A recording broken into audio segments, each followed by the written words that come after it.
চলতি বছর শান্তিতে নোবেল পুরস্কারের জন্য জাতিসংঘের মহাসচিব অ্যান্তোনিও গুতেরেসকে মনোনীত করেছে নরওয়ের নোবেল পুরস্কার প্রদান কমিটি। সূত্রের বরাত দিয়ে বৃহস্পতিবার এক প্রতিবেদনে এ তথ্য নিশ্চিত করেছে রয়টার্স। জাতিসংঘ মহাসচিবের পাশাপাশি ফিলিস্তিনি শরণার্থীদের জন্য নিবেদিত জাতিসংঘের সংস্থা the United Nations Palestinian refugee agency এবং জাতিসংঘের আদালত ইন্টারন্যাশনাল কোর্ট অব জাস্টিসকেও নোবেল শান্তি পুরস্কারের জন্য মনোনীত করা হয়েছে।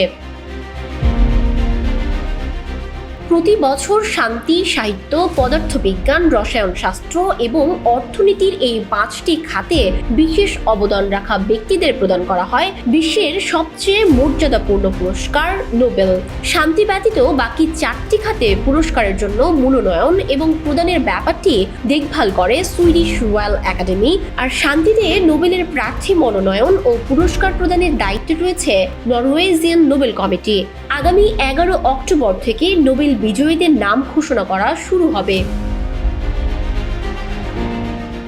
সূত্রের বরাতে জানা গেছে, শান্তিতে চলতি বছরের নোবেলের জন্য রাশিয়ার সাবেক বিরোধী নেতা অ্যালেক্সেই নাভালনি এবং ইউক্রেনের প্রেসিডেন্ট ভলোদিমির জেলেনস্কিও সম্ভাব্য মনোনীতদের তালিকায় ছিলেন, কিন্তু পরে উভয়কেই বাদ দেওয়া হয়েছে। অ্যালেক্সেই নাভালনিকে বাতিল করার কারণ তিনি মারা গেছেন, আর ভলোদিমির জেলেনস্কি বাদ পড়েছেন এই কারণে যে তিনি একটি যুদ্ধরত দেশের প্রেসিডেন্ট। নরওয়ের থিঙ্ক ট্যাঙ্ক সংস্থা পিস রিসার্চ ইনস্টিটিউটের পরিচালক হেনরিক উডদাল রয়টার্সকে বলেন, বিশ্বের বিভিন্ন প্রান্তে দীর্ঘদিন ধরে সংঘর্ষ চলছে। আমরা দেখতে পাচ্ছি যে রাশিয়া ইউক্রেন যুদ্ধ তার 3য় বছরে পা রাখতে চলেছে।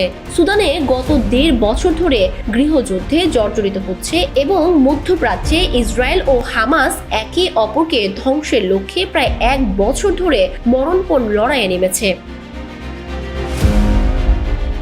এই সংঘাতপূর্ণ পরিস্থিতিতে সহিংসতা এবং রক্তপাত বন্ধের জন্য যারা বা যেসব সংস্থা নিরলসভাবে কাজ করে যাচ্ছেন, নোবেল কমিটি এবারের শান্তি পুরস্কারের জন্য তাদেরকেই অগ্রাধিকার দিচ্ছে।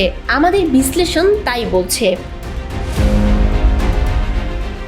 নোবেল শান্তি পুরস্কার বিষয়ক ইতিহাসবিদ অ্যাশলে সেভিনের মতে, দ্বিতীয় বিশ্বযুদ্ধের পর পৃথিবী জুড়ে যে বৈশ্বিক আইনের শাসন চালু হয়েছিল তা গত কয়েক বছরে ভয়াবহভাবে ক্ষতিগ্রস্ত হয়েছে।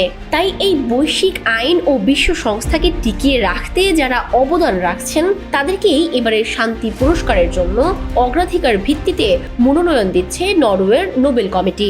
সেই হিসেবে পুরস্কারের জন্য মূল প্রতিদ্বন্দ্বিতা হবে জাতিসংঘের মহাসচিব এবং আইসিজের মধ্যে। এই মুহূর্তে অ্যান্তোনিও গুতেরেস হচ্ছেন জাতিসংঘের শীর্ষ প্রতীক।